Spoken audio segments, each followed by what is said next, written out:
They're soaking in water. We do this to get there's a sticky, slimy outer mucilage that covers the bean after they've been milled. And by soaking them for a day or two, that sticky mucilage will come off. This is not a required step, but it does help the coffee dry quicker out in the sun. I can tell by putting my hand in here whether the beans are ready or not, by how they feel, whether they're still slimy or not. And also some beans will be floating when they go into the water, and those are very often bad beans, underripe or insect damaged. There's some of them over here. Not all of these are bad beans, but these were floating. These are mostly floaters. And as you can see, they have some problems. Some of these dark ones you see are insect damage, and sometimes you'll actually see chew marks on them, and some of them are just underripe. Some of them didn't husk properly or mill properly. So these will typically float on top of the water, and then they can be scooped off the top.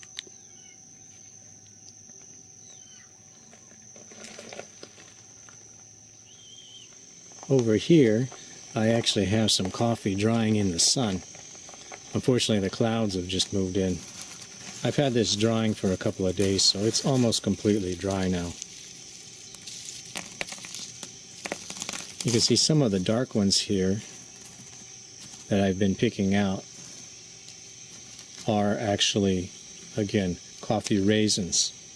Unfortunately, the raisins don't go through the mill very well. But you can see this one here actually has a pretty decent looking bean inside.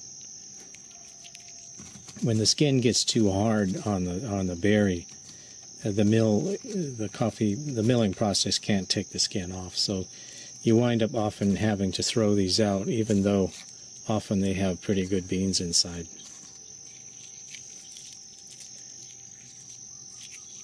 I'll try opening a few of these and we'll see what they look like. Okay, what I have here are some dried up raisins, and next to them some nice looking green coffee beans. And those green beans were they all come from raisins. I sat down and I peeled them. It took about 10 minutes. But as you can see, they actually have pretty decent beans inside most of the time. They're often thrown away though, because it's just not economical to husk these by hand.